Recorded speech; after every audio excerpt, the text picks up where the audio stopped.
In this episode of the Military Mindset for Business podcast, I'm going to deep dive into the paid veteran advocacy world with a good friend of mine, Kelliegh Jackson. Now, Kelly is really one of the industry founders, one of the industry leaders, just an expert in this space. So if you want to know about advocacy, um, stick around and have a listen. Kelly is intensely purposeful. She's intensely passionate, an amazing human being who I respect and care for deeply. So stick around and have a listen to Kelliegh Jackson on the Military Mindset for Business pod.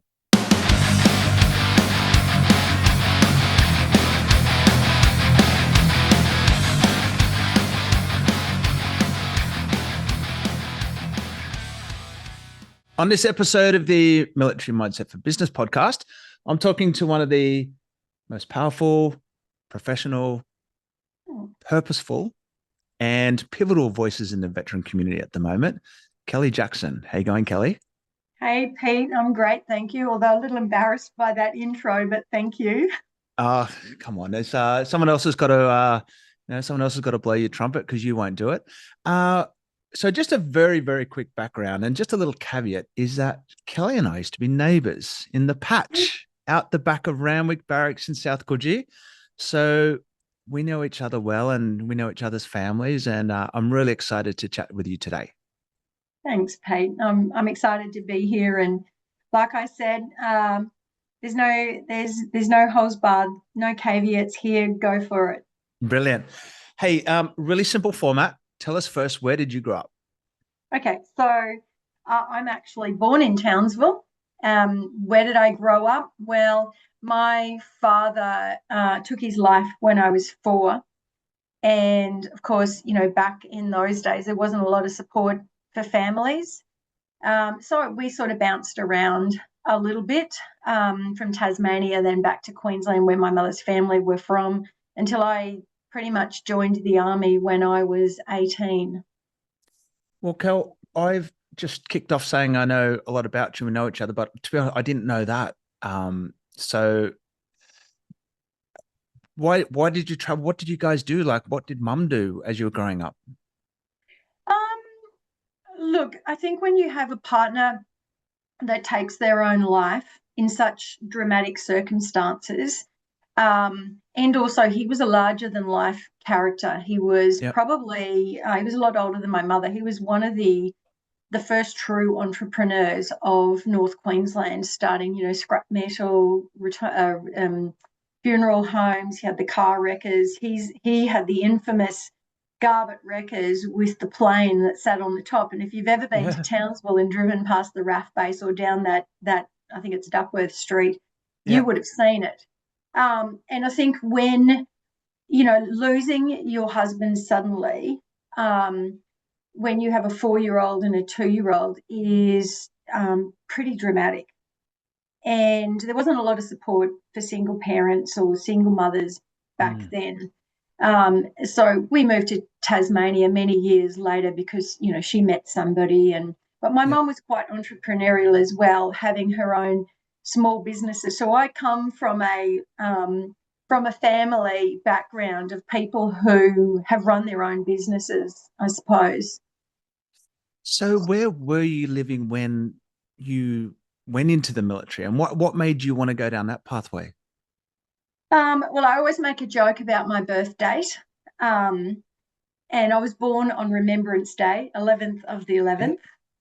So I always make a joke about it and say, well, I was born to this. I didn't really have a choice. Yeah. Yeah. And when I look back to my 17, 18-year-old self and why they decided to join the military, and now I reflect on it with a wise mind and say, how did I get to this place? There's 3 things. Firstly, this is who I am by heart.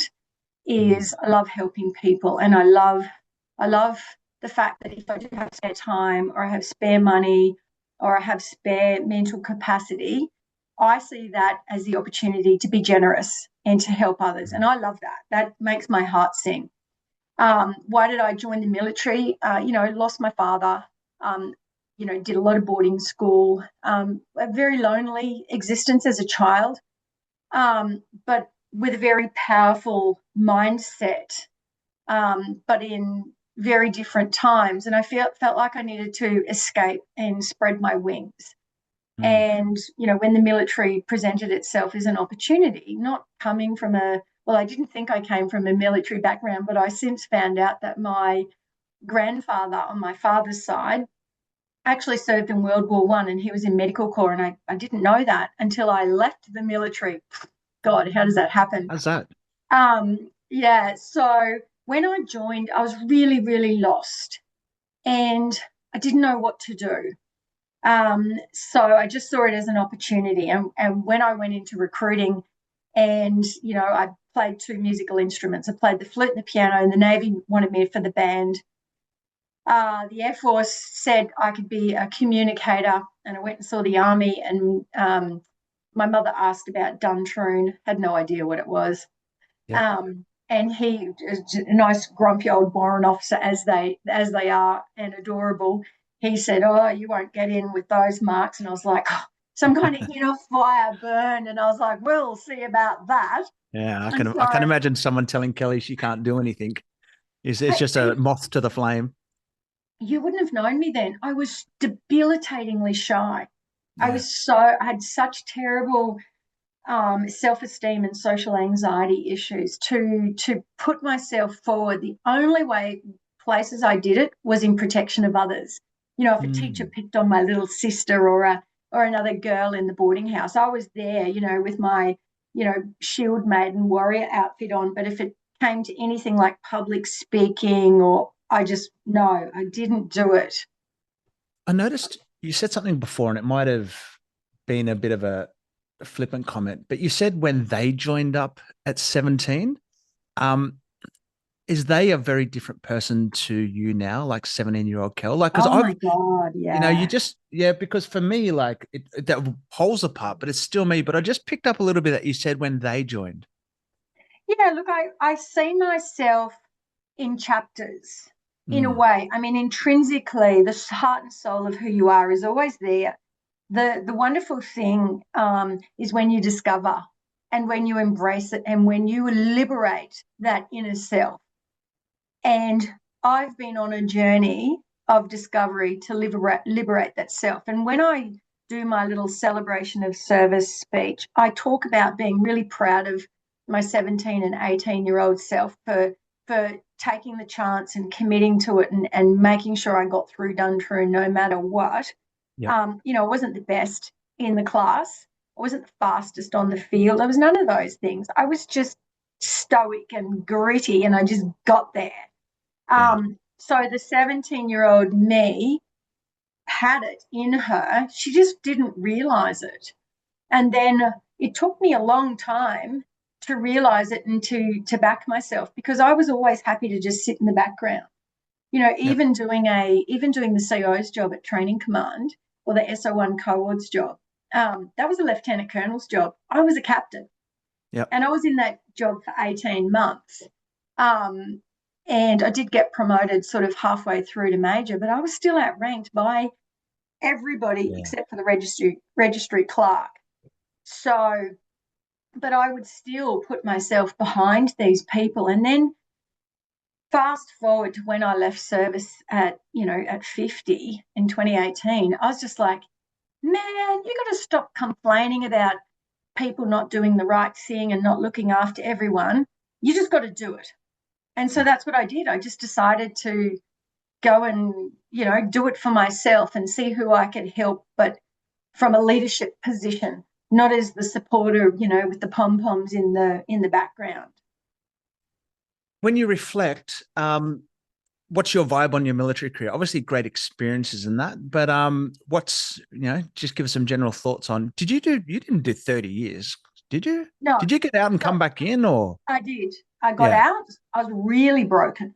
So I yeah, did my Duntroon, 2 years at Duntroon, and got back classed in second class.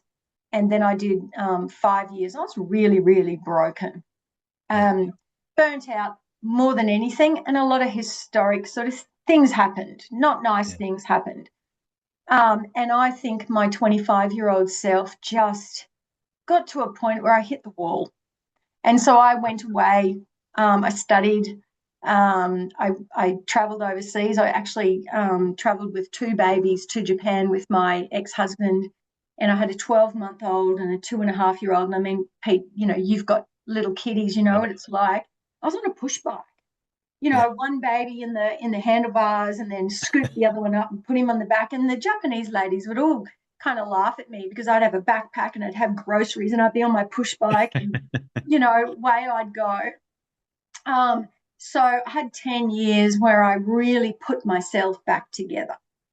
And then family circumstances changed. I needed to come back to work and support me and the kids. And Army had a job in Sydney. So I went to Sydney and started a second career. And when I started the second time, I felt I needed to walk away with something tangible. Yep. And so I put a list of things that I wanted to work towards, and one of them was becoming a mediator. So I've been a mediator since 2005, and then I did the conflict coaching course, and I loved coaching. I loved that mentoring. And then I went to ANU and started doing a double master's in diplomacy and strategic affairs. I was there with Gav Duncan. What a lovely human being he is. And I did as much of that as I could distance.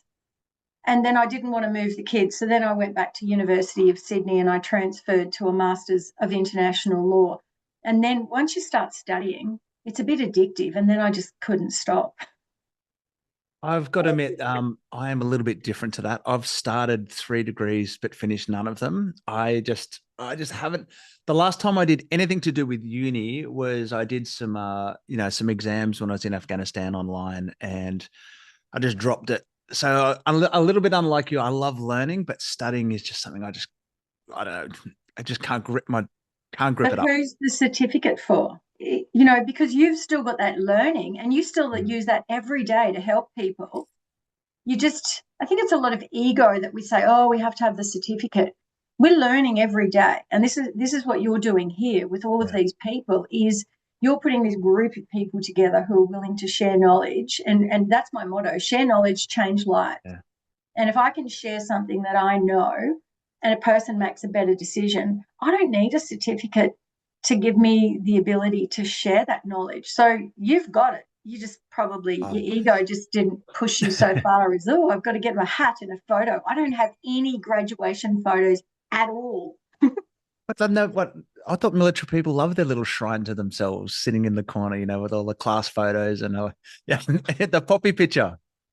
Picture. Yeah, I love that. I see it behind me, and I've got my whiteboard of goals that I can see, and I got a couple of certificates because they got to go somewhere, but they're just leaning against the louvers.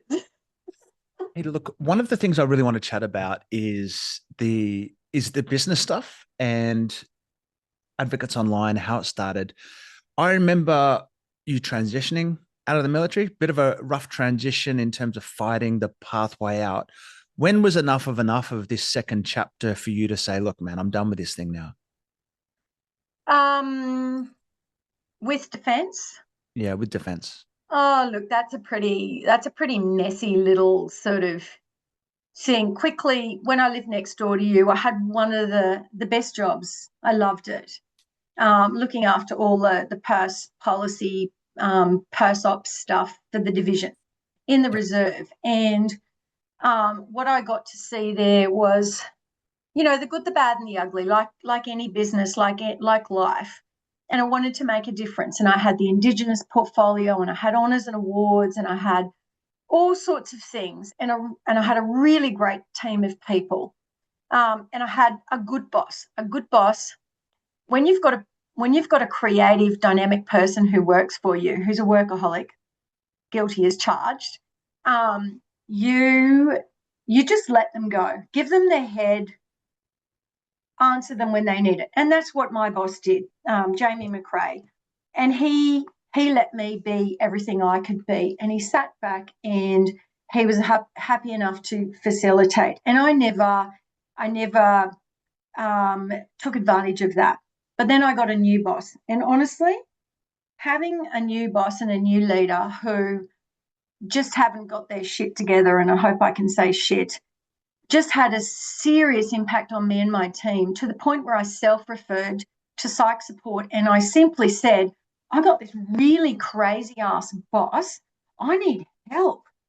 Because going to work with him every day, I seriously, I don't want to say it on here, but I seriously was having very violent thoughts because of the damage he was doing to the team. And he walked in, and after a couple of weeks, he said, I have never seen a better team in my whole 22 years in Army. And then he went on this campaign of dismantling it. So you can imagine me like, anyway. What are you doing? Yeah. I fell apart. I was, the brigadier and the general relied upon me, and then they hung me out to dry, and they abandoned me. And I don't know if it's appropriate for this podcast either, but when the brigadier called me in after, I talked about the injury that I'd suffered, and I didn't blame anyone. I just simply said, I've suffered the injury, but they needed to find someone to blame, and then they needed to cover their backsides. And he sat there and he gave me this, and I said, I never complained about that. Why did you investigate that? And he just sat there, and I said, I'm so ashamed. And he goes, oh, you've done amazing work. And I said, oh, no. I'm ashamed because I've given my service in uniform, dedicated 150% to you, and you haven't done the same for me. I said, I should give you my resignation right now, and I should go down to the local brothel, because I was being sexually harassed at the same time. And I said, and they're going to pay me 10 times the amount for about 1/10 of the work. And that was it. And I know he said nothing. That's what I said. Straight bold, looked him in the eye. And you know me, I've got a pretty direct gaze. Yeah. And I walked out. And then I went on another journey of about 3 years of ridiculous administration. And I didn't matter how sick I was, I held them to task every single step of the way. And then I eventually medically separated, but I was angry by then. I was just like, you people are useless. What hope have those soldiers got when I've got 3 master's degrees and a postgrad and grad in science and coaching psychology? What hope have our soldiers got if you do this to me and you breach policy? Now, not everybody's like that. The military is a great organisation. It provides wonderful frameworks and skills, and it has great policy and procedures. It's just got some pretty shitty human beings, like anywhere in the world. Like anywhere, yeah. And look, the reason I sort of picked at that just a little bit, and thank you for sharing, was really this all leads to the big picture. Nearly every episode, I talk about the sliding doors, and these moments that we come across, particularly as veterans and particularly as people who have served, that just formulate that pathway, or like water running down a pebbly creek. It seems to steer us in the direction we always meant to be. But when you got out, what did you do before AO Advocates Online kicked off? So I'm going to hold a thought on my finger about coming back to what you just said about pivotal moments. So just remind me of that word. So when I got out, I moved, and I had about a year of, I call it picking the fluff from your belly button. That's how I talk to clients. I'm like, just sit back, watch TV, pick the fluff out, and when there's no more fluff in your belly button and you're bored senseless, then you're ready to start tackling the world again. But let yourself get bored and download. Is your fluff blue as well? No, I haven't got any in there. It's gone. My belly button fluff's always blue. I don't know why. So I played with my neighbours' kids, and I taught them how to cook cupcakes, and they'd stand on the chair and they'd break the eggs, and I'd play cops and robbers. I got put in jail so many times, but I always managed to escape and then get caught again. And we had running races, and we played soccer, and I'd go over there. They were Indian, and they were wonderful. And the little boys still call me to this day and leave me little voice messages. Hi, Kelly, we miss you. It's so nice. And I went to the gym and I tried to stop being angry. And I tried to be a good mum to my poor suffering boys because they were teenagers. I wasn't available to them. So on my way out, whatever actions your leaders or managers take upon you in the workplace has an effect on your family. And that vicarious trauma, which we're hearing a lot about in the news at the moment, is so real. It's pungent. And so I tried to spend that year, supporting my boys. And it's always better to be proactive than reactive. A reactive response never lands as well. So, we're still a work in progress, me and the boys, but they're getting older. I got bored. And then I sat on lots of forums and committees and RSLs, and I was just like, this is all the bad habits and the bad things about defence, all taken across into the charitable sector where they're not regulated. They think that they can just do whatever they want because they're a volunteer. Oh, I'm a volunteer, so I can I just can come and go and do and say as I want. Well, you can't. In business, whether you're a volunteer, a charity, an ESO, a community organisation, a trading company, a government organisation, the same rules apply. It's just who keeps you to account. And I wrote lots and lots of briefs, and I wrote lots of things, and I saw people take them. They'd pick up my ideas and then they'd go and implement them badly. And I was just sitting there complaining about it. And I said, right, that's it. I'm not complaining anymore. I'll go set up a business that helps veterans in the way that I see veterans should be helped. And I'm going to hold it to what my psychologist calls unrelenting standards. And that's what I have, unrelenting standards. When I love this moment, you came from, there was that genes of entrepreneur that came through from your dad and mum. I feel that there's that legacy of, who we are that's come through into this next, version of yourself. Can I just ask about your initial experience? So we talked about the transition a bit, but with that DVA process that led to the classic, here's a problem, I'll solve it by starting advocates online. Had you gone through DVA? What did you know about DVA as you transitioned? Because something really important you said before was if we can't understand this stuff, as officers who people understand policy, who have access to the information, how the hell do the soldiers, sailors, and airmen? So important. So look, really quickly, so I don't dwell upon me. I started my DVA journey back in 1997. And funnily enough, I had a really, really good DVA person, and it was in the office in Townsville, and I could go in and see them. And I worked through it myself, and he was really good. And I had a really good medical practitioners here in Townsville, two of whom are still around to this day and wonderful. They're legendary.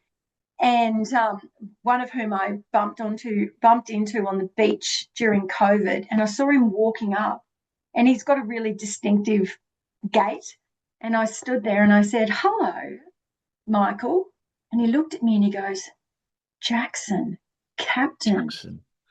Kelly. And I said, yes. And he goes, oh, how wonderful. And we just were like, oh, come and have a cup of tea. And I said, Michael, you saved my life.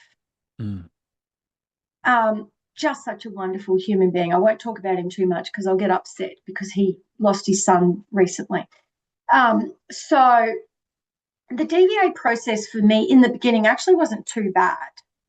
And I ended up going to Administrative Appeals Tribunal, young and dumb, no idea. I thought, I'll go to Administrative Appeals Tribunal. And lucky for me, DFDA, prosecuting defending officer training, that's how I treated it. And I went in there and I had the ENT surgeon give telephone evidence, and I tabled 16 pieces of evidence. And the barrister had said to me, because I was up against a barrister, and he goes, oh, don't worry, darling, we'll be having a shardy by the pool in 20 minutes. And I was just like, mate, you're talking about my injuries as if we're just going to be here for a few minutes. Well, I kept him in there for 3 hours, and I won on every count.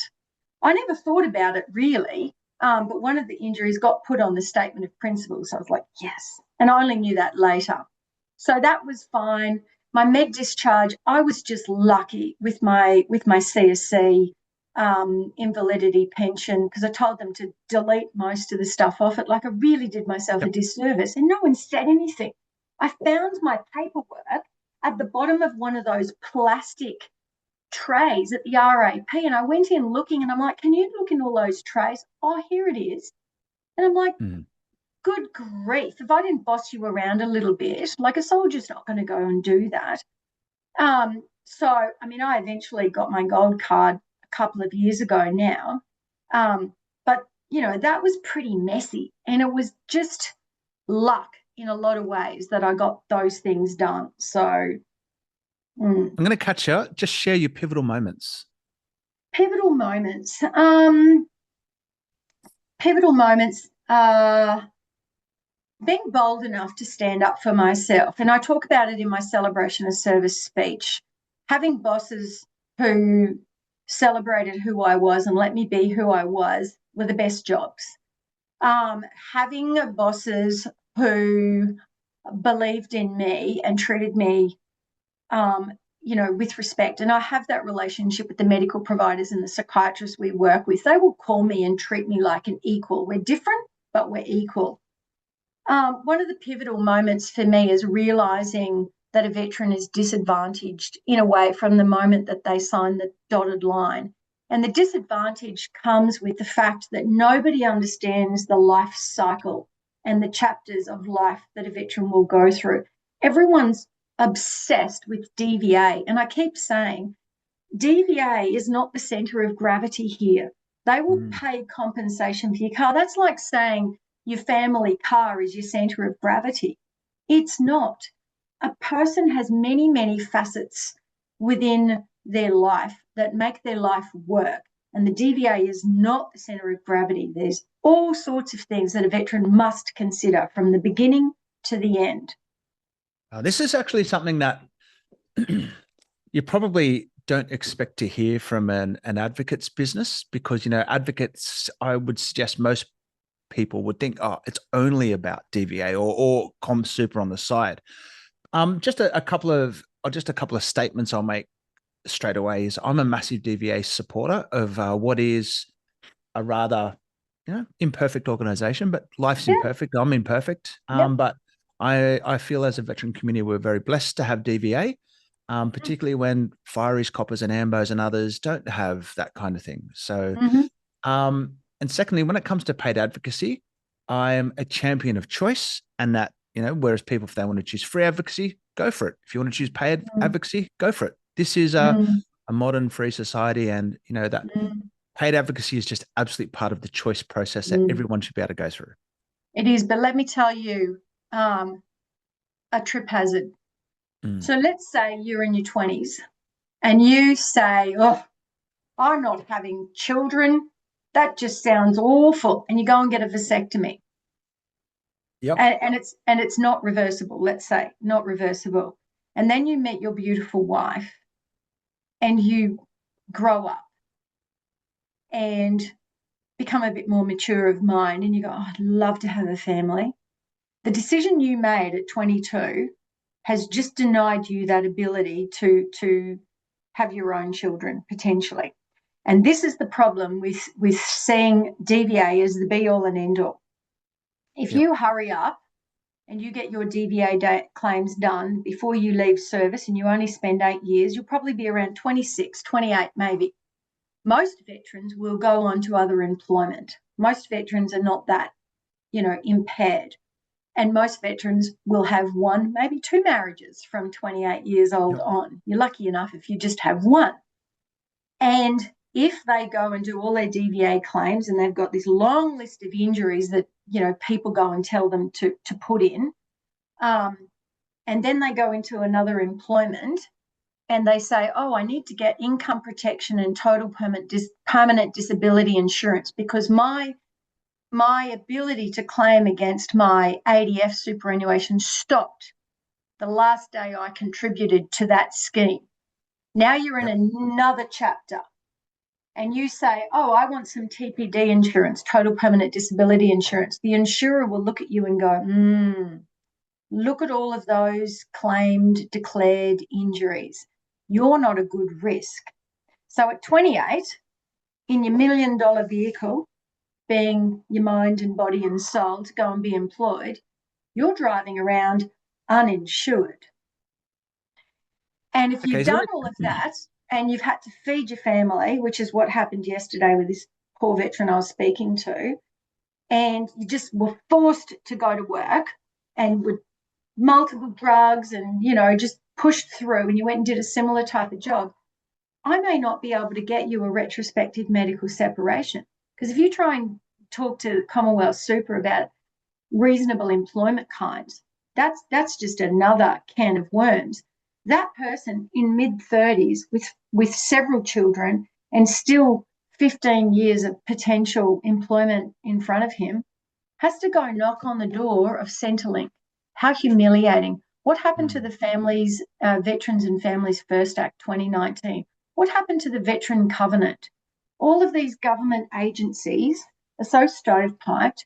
The ex-service organisations don't have enough knowledge about this because the ATDP training is only about welfare and DVA.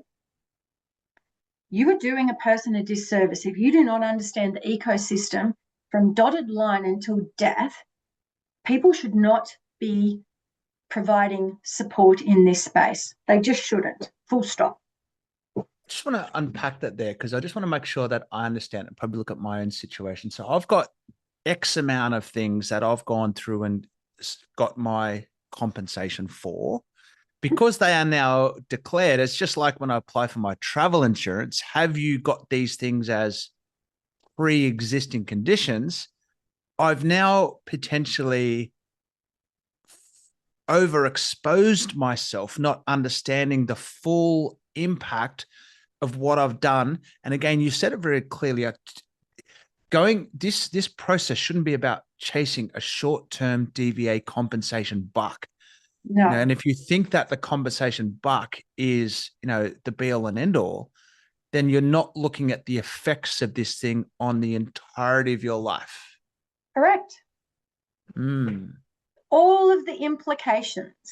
Because if you get a bump and you claim it, a sprain, a strain, or whatever, and you claim it, and it doesn't amount to anything, it's still declared as a bump. It's still going to make somebody else potentially look at it and go, too high a risk. Yeah. So everything has an implication. If you get your full compensation in your mid-20s and you take that money and you put it in your pocket, it's there. It's realised into your pool of assets. If you have a wild moment and you've got gambling, drug, alcohol issues, or a partner who loves to spend, I had one of those. That money. Yeah. That money's gone. You can't go to the DVA and say, oh, I hooked up with the wrong person. How dare they take my money? I'm sorry, you put it in your pocket. When you loved them, you were willing to share it. When you didn't love them, you're not willing to share it. Nobody talks to veterans about binding financial agreements. You can create one of those at any moment in time. Any moment in time. Right now, you could go and create one, even though you've been married for years. Nobody's talking to them about that. I don't do it for them. I just say, go talk to this person, a lawyer. What about your estate planning? And unfortunately, the charitable sector, even the paid advocates who work for RSL and whatnot, I'm sure they're all wonderful people, and thank you very much for your service. But what's the story of the old lady who got helped across the road and hit them with a stick and said, I didn't want to walk across the road? So this is highly complex work. You can't just wake up one day and go, I might be an advocate. Yeah. What does that mean? This is a bit of an oxymoron here, right? It's, one of the things I'm thinking is be careful what you wish for.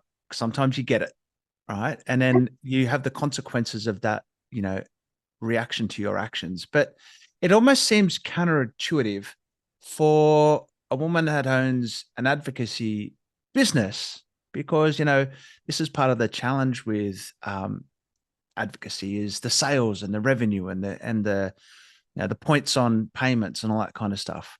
But you're actually saying that, stop, stop, stop. Just let's think about this. Let's think about the right time. Don't just go in because some of your mates are saying, oh man, you could get 100 grand or 300 grand or whatever those numbers are. Don't just chase that carrot because it could have significant effects. This has got to be really challenging for someone to say, wait. It's their choice, Pete. You said it before. User chooses. Now, if I say, I don't think it's a good idea, that person can go and get somebody else to do it. Yeah. The person can choose for themselves. And at the end of the day, they make the decision, but I will always put it on record of what my recommendation is. So, and from a financial perspective for Advocates Online, our business, that's not the priority. Priority is to serve. That's our vision. We serve. Lucky enough for us, there is enough revenue raising work that enables us to pay our 50 staff. It enables us, information system security, that's expensive to try and get the ISO 27001 standards or whatever to protect, private sensitive information, people with protected identities, some of whom I'm still currently serving. Yep. I've walked into some offices and seen, files sitting on a desk or whatever. We don't keep hard copies. It's in the computer we buy.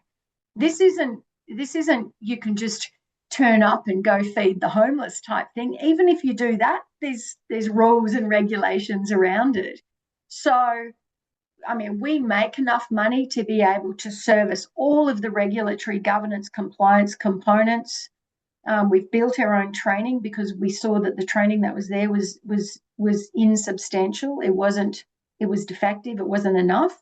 We built our own training. We reinvest continuously. Right.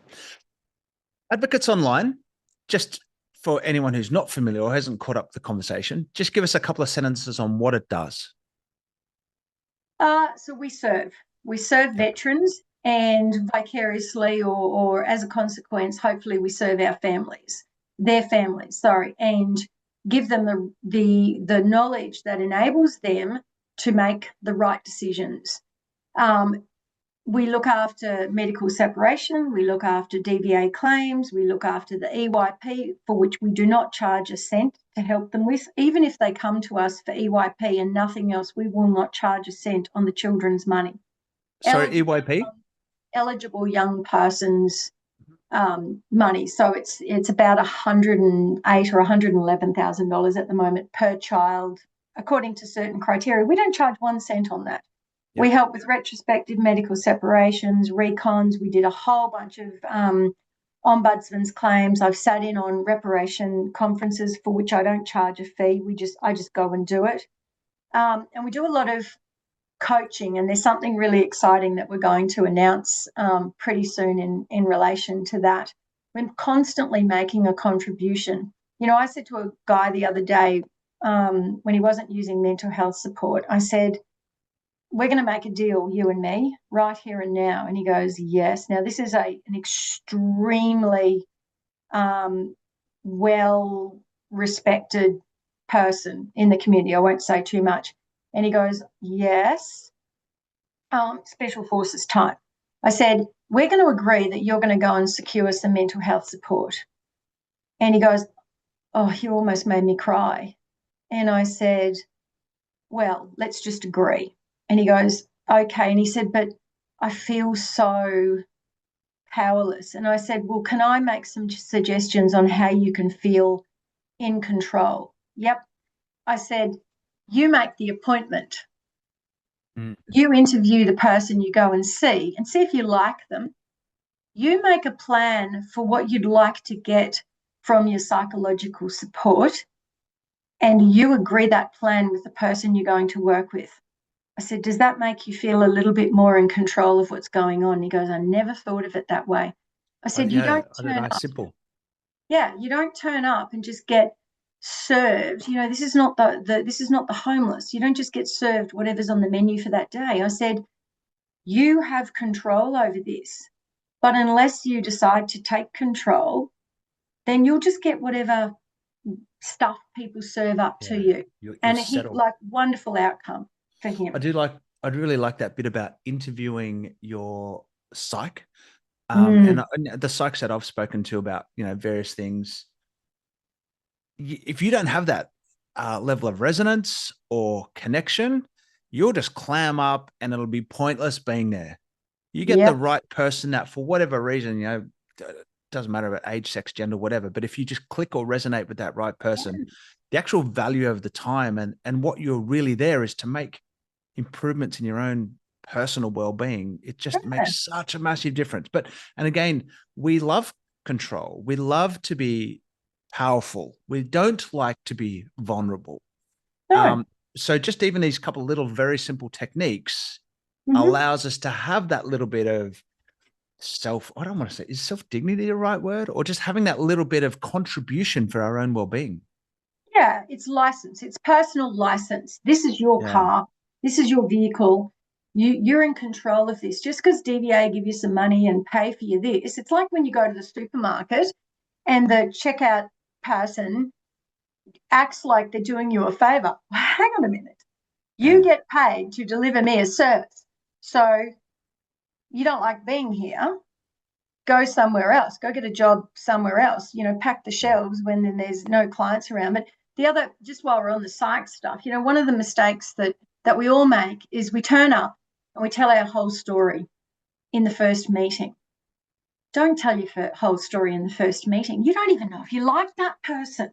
And if Mm. you go through 5 people and you don't like 5, but maybe number 6 is the one, but by the time you've told 5 people you're over it and you don't want to tell anyone else, you've just missed an opportunity. But you made that decision. Don't tell Mm. them everything. See if you like them. See if the treatment modalities are good. I've had a client who was overdosed by a psychiatrist and I couldn't say a word. I had to keep saying to them, I trust you. I believe you know what's right for you. Sit with it. Think about what's right for you. Does this feel right for you? And if it does, fill your boots. And if it doesn't, and you're having second thoughts, ask questions. Mm. And I said it to a senior commander when I was in service who was being lied to about a really dangerous project. And I walked in and I didn't dob my boss in, but what I said to the commander was, can you please ask specific questions? Can you ask more questions? Can you perhaps ask better questions?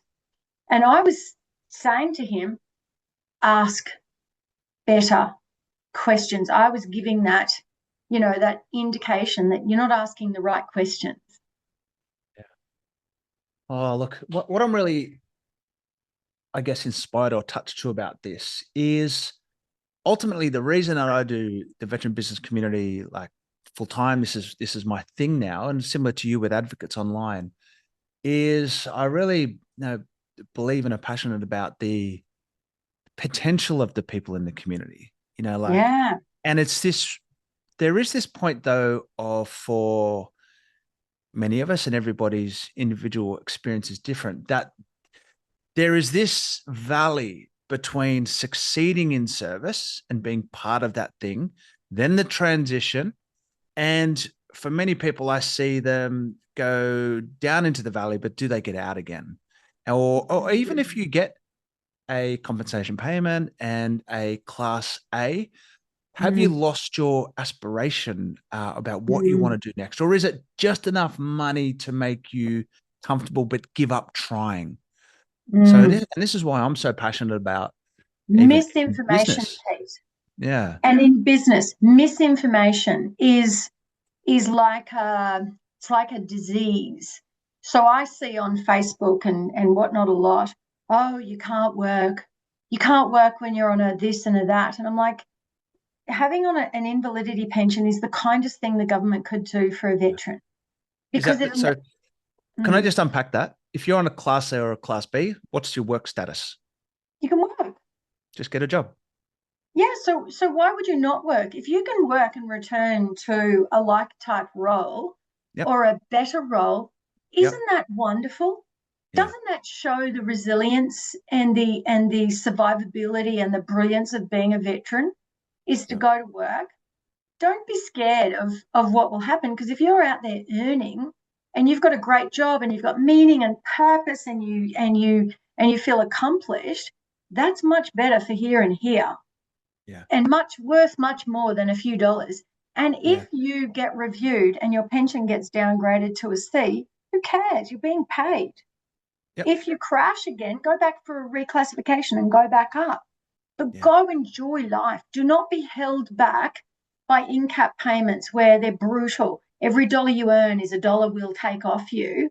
We're not encouraging you to go and be wonderful. I love the veteran personality. They're so brilliant in their in their in their desire to just be. I call it the enduring spirit of the Anzac. They really want to be involved, and it's misinformation that keeps them from being the best version of themselves, and the narrative that's being told to them by people. And then there's the other thing, and I'll lean on. I don't know if I'm allowed to steal it, but the SASR motto: "Who dares wins." Yeah. I always say, once an idea comes out your mouth, or any idea you've had, it's probably been had 1,000 times before. I remember somebody telling me, "Oh, I've got this idea of a heated toilet seat," and I said, "Oh, Japan's had heated toilet seats for years," and he's like, "Really?" Oh, damn it. And I'm like, yes. So there's lots of ideas, and this is for your people in the business chamber. Who dares wins.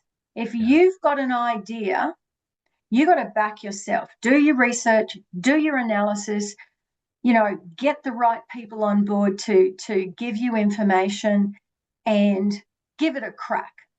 But don't hold on to an idea so long, and I call it strangling yourself to death. If the idea is just your passion, but it doesn't stack up in the feasibility or anywhere else, or your competitor, hands down can make it 10 times cheaper, you've got to be realistic with yourself. Yeah. And that's called testing and adjusting and iterating and wargaming. And we wargame everything. I We love know how to do conflict these in my things. business Yeah. because and the team call it Kelly's poking holes in everything. Because if I can poke a hole in your little wall, the wall's not strong enough. Go and make it better, because Oh, somebody will suffer because of anyone it. who So anyone who in my old team that heard that, I call it the itch, like, and because if Pete sees something and I just start to scratch, and then I'm like, let's start scratching here. Let's start scratching here. But again, that's going to come down to process. I just want to come back to something that you've said a few times, and that's about information or misinformation. Again, I'm one of the best things about doing this thing is I love to learn, and I'm just learning stuff off you as we speak. But the information you will receive to make the right decisions for your journey, okay, and for you to be accountable for what you do with that information. So first of all, just be careful who's giving you the information, whether it be your digger mates who aren't experts, whether it be somebody who's potentially a volunteer advocate that doesn't do it full time and is doing it out of the genuine goodness of their heart, and again, great person, but do they see everything? But ultimately, I'm going to come back to this point of today is the first time I've ever heard a business say, maybe don't apply yet, maybe just wait, because that's almost, again, from a business perspective, lead, cash, convert, revenue, sale. It's the antithesis of that. So I've never heard anyone say that, just wait, just get the information. How's this going to affect the greater piece? yeah, I've said it's not no, it's not right now. Not yet. Yeah.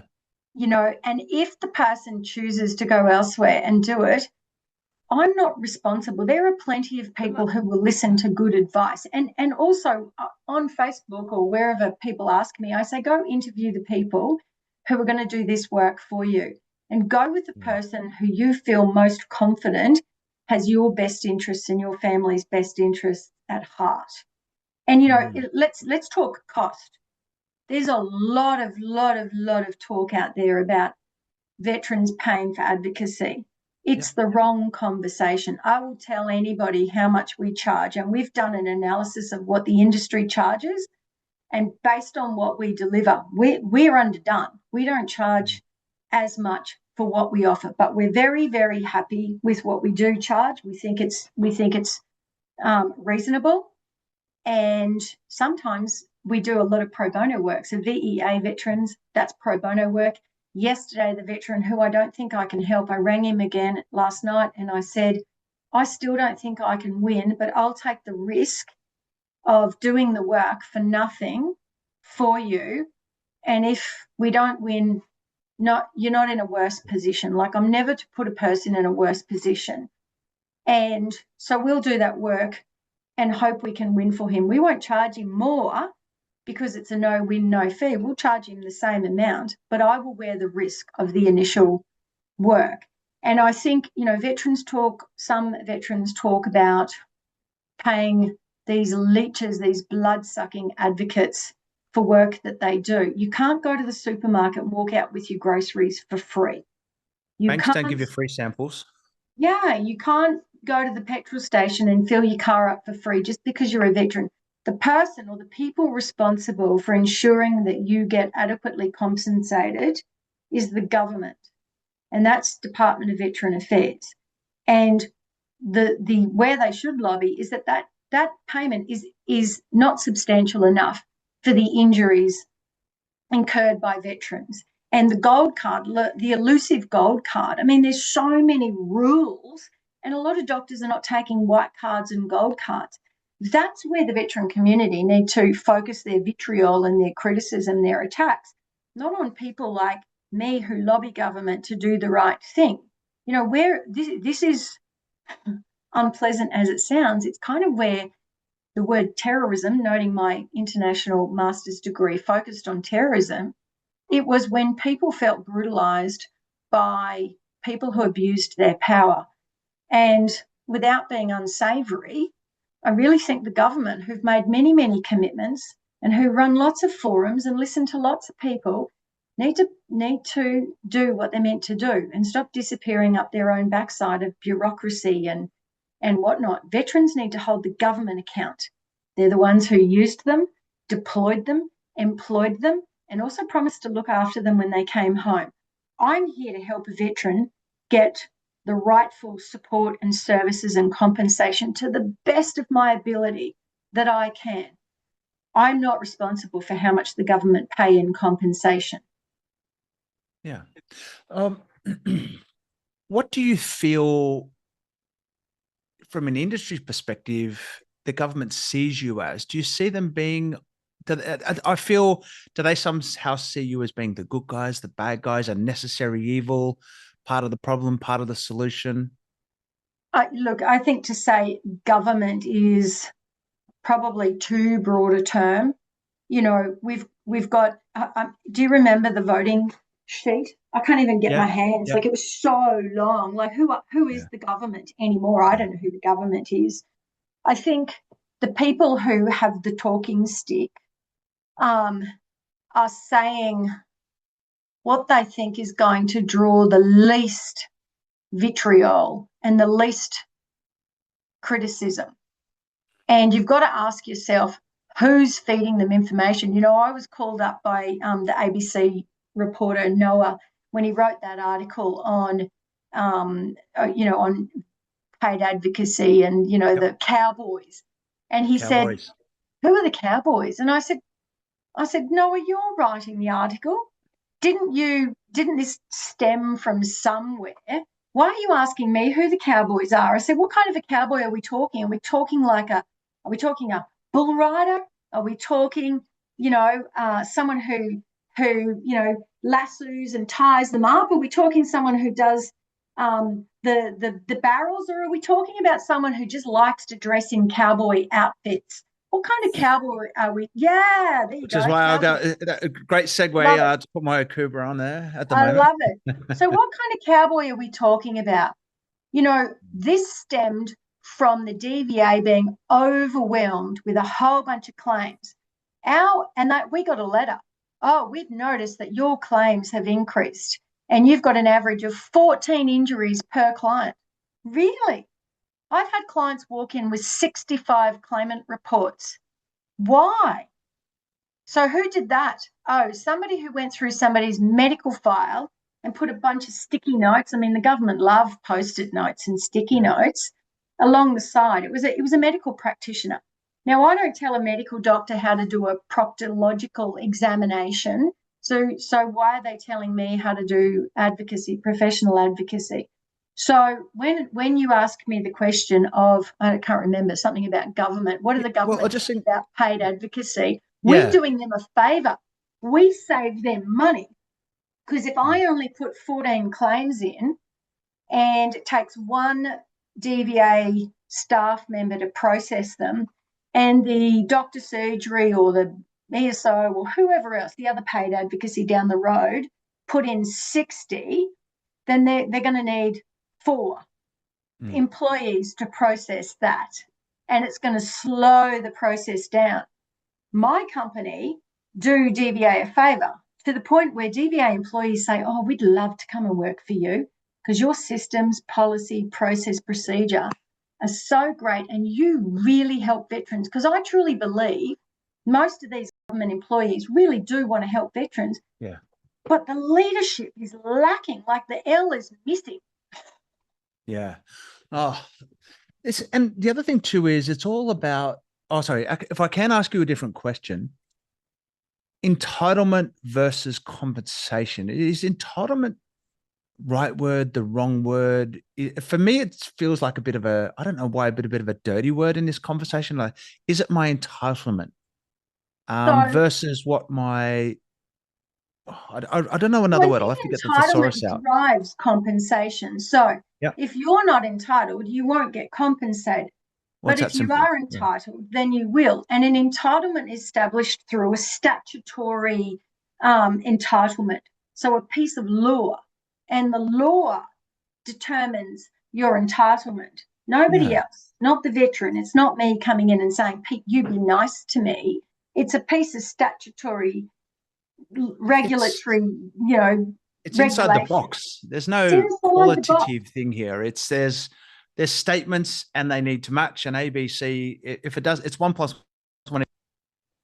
Well, it's broader than that. So the law is always written in as broad a context as it possibly can to accommodate the many colours within the rainbow. So when let's say a person goes to court, the judge is not going to see just one type of criminal or one type of family court matter. They need enough breadth and scope to be able to apply context, and context comes with case law. Now, there's not a lot of case law to guide and to set precedents around this type of compensation. So, and veterans don't go to court. So we sit under in this very murky water of subjective decision making and interpretation. And this is what messes with veterans and also with the people who are trying to apply the law, is because the lines are so fuzzy. I'm going to just go grab something there, and I'm going to tie it to expertise, and that's precedence. Is when we are working in this space. Again, because you've done lots of this, because you have educated and been so infused in understanding the details of this system and structure and policy and procedure, you have that body of precedence through the amount of work that you've done to do things the right way. Yes, we create a template, to do it the and right every way. template Yeah. is reviewed. So every case that we get when we're starting a really good research project, because of course, information systems and CRMs help you Yeah. to track information, because administrative law and the type of work we do doesn't have a lot of established public record precedent. So we have to rely on our own internal. So what we do is when we get a decision, we audit it and we say what was wrong with that decision, or what was wrong with our submission, or what could have we done better.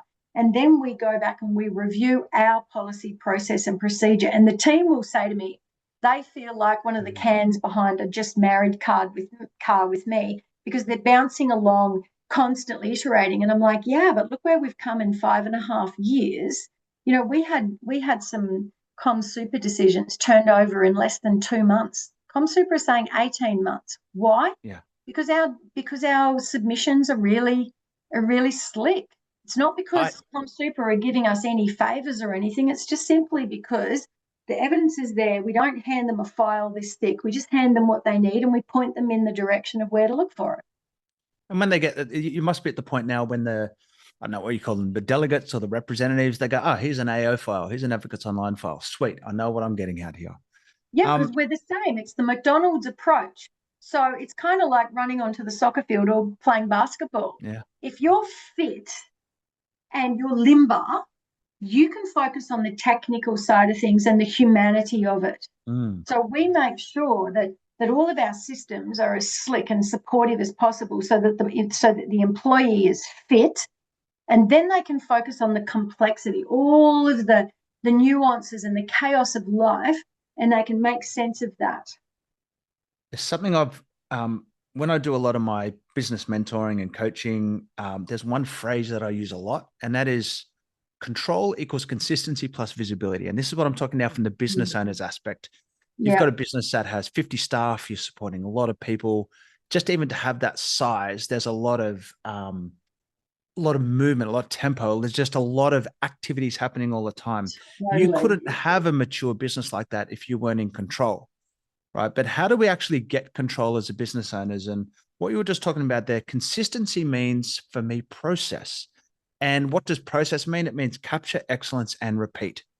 So you've this constant focus on learning. There's just that classic AAR, PAR kind of structure. Be curious. Be continuously curious. Never be afraid of conflict. If we find something that didn't work, we iterate. We change it quickly. And being a small business can literally go in there and change a template, and then we put a notification out. Change management, making sure that you notify the team, that transparency piece. Give them systems that everybody consistently uses, so we're all talking the same language. You know, let's all turn up in our AI polos with white pants on, and we all know who we are. We know how to spot each other. We know how we work. Yeah. And when a person falls out of step with how we work, well, they either get back in step or they have to go somewhere else, because our clients expect a level of service from us. And I think, you know, we do so much analysis and so much formative and summative evaluation, even to the point of how many clients do we think one of our junior advocates and our senior advocates can handle. And we monitor that.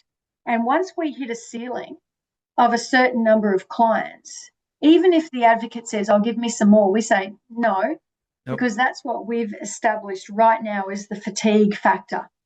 And we would rather you do some more training.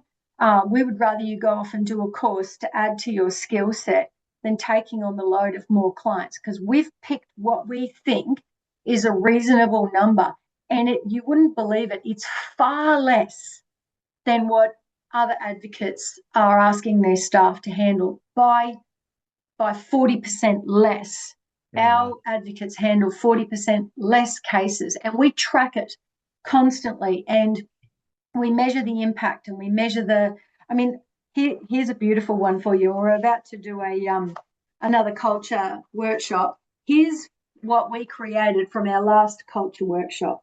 So this one, it wasn't your bog standard culture induction training. We came out with, here's your EAP program, front and center. If you get stuck, here's EAP. Over here, statements you can use that will be easily recognized and acceptable to diffuse a situation. And we talked about it. We agreed some statements. Is this internal with each other? Yes, this is us. Yep. Everyone Within the has one of team. these that Yep. sits under their computer. And then it's Ah, our behaviours and communication standards. Rely on each other. Pass inquiries onto the right person. An escalation flow for handling difficult conversations. I'd love to talk to you right now. I'm probably not in the right frame of mind. Do you mind if we come back at, say, 2 o'clock and maybe have a chat about this a bit later? Like giving them skills constantly to deal with each other, and of course to deal with our client base. And we're about to run a new culture workshop, and this one is about problem solving. So one of the best mental health programs ever run was around the 7 steps of problem solving. Now, this isn't necessarily for our team's mental health, it's to empower them, to help them work through problems themselves rather than in an online business feel lost and alone.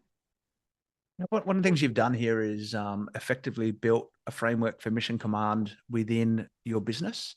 Like a couple of those very simple things, commander's intent. Everyone knows who you are and what you're trying to achieve, even by having it down, written on your that panel that you just showed us. And for people listening, it was just simply a mat that sits underneath your keyboard that has, some of the core statements of what the business is about, mission, vision, values, plus the, language that you can use.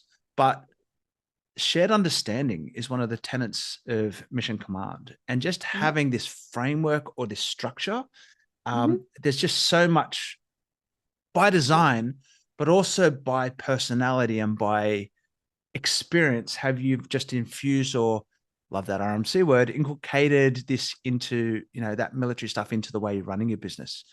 Yep. And we keep it simple, Pete. Yeah. Our vision is to serve. Yeah. That's it. That's the vision. We serve. As the CEO, every single day, I'm thinking of ways to better serve my team and my clients. And if I need to go and pick somebody up or give someone a cuddle, or we just sent one of our team a beautiful coffee set because he went over and beyond. He loves his coffee. He does a bit of traveling, so he's got a nice travel mug. The staff sent me this beautiful bunch of flowers the other day, and I was like, what is that for? And something happened, and I was a bit cranky, but I was very calm, and I took full responsibility. I said, we should have done better. And they sent me flowers, and I said, oh, what did I get those for? And they said, because you always have our back, we need to get better at having yours, and we just want to appreciate you. And I was like, oh my God, that's so sweet, because I don't expect anything. I'm here to serve without the need to be reciprocated. My job is to serve. Well, I'm gonna wrap it on that note. I can't think of a better note to wrap it up. What a brilliant commander's intent. We serve. Yep. We serve. Right. I'll put in the show notes how to get in touch with you, how to get in touch with Advocates Online. Who should be getting in touch with Advocates Online if they're listening? Anybody who wants to ask a question, because if they just need to confirm something in their mind and they want to ask us, come and ask us. It costs nothing.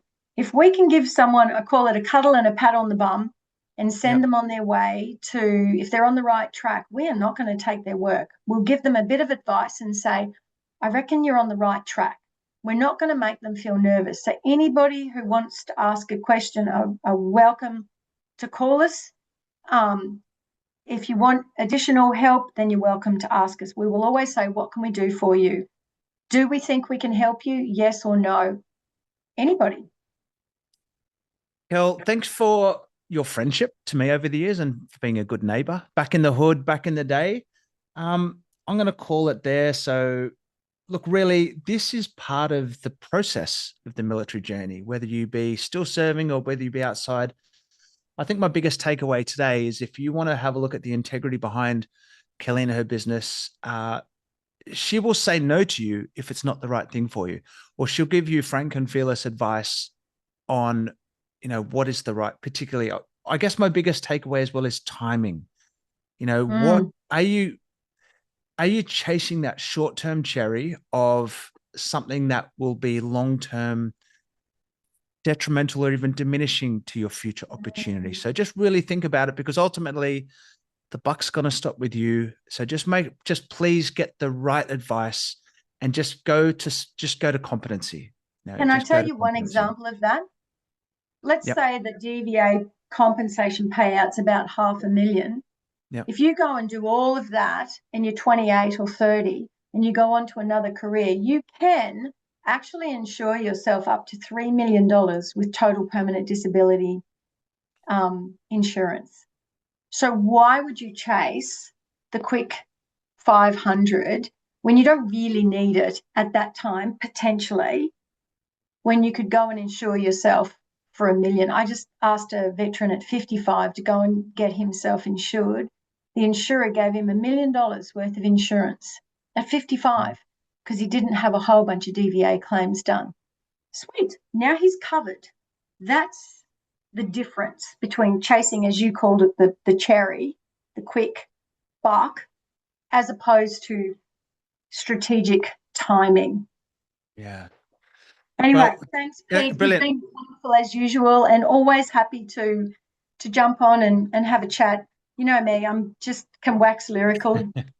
Yeah, no, well, and we'll do that soon enough, as soon as we can, face to face. Now, I guess one of the things I'm going to leave on this note, one of the things that I believe about the veteran business community, and it's not a blanket rule for everybody because there's all exceptions, but we are generally good people doing good things. And as you've heard over this session, Kelliegh is someone who doesn't just do this for the money. She lives this.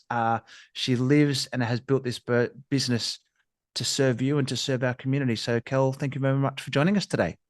Thanks, Pete. And thanks, everyone. I really appreciate your time. Reach out. Brilliant. That'll do from me. My name's Pete Liston. Thank you for listening to the Military Mindset for Business podcast, the podcast for the veteran business community, and out.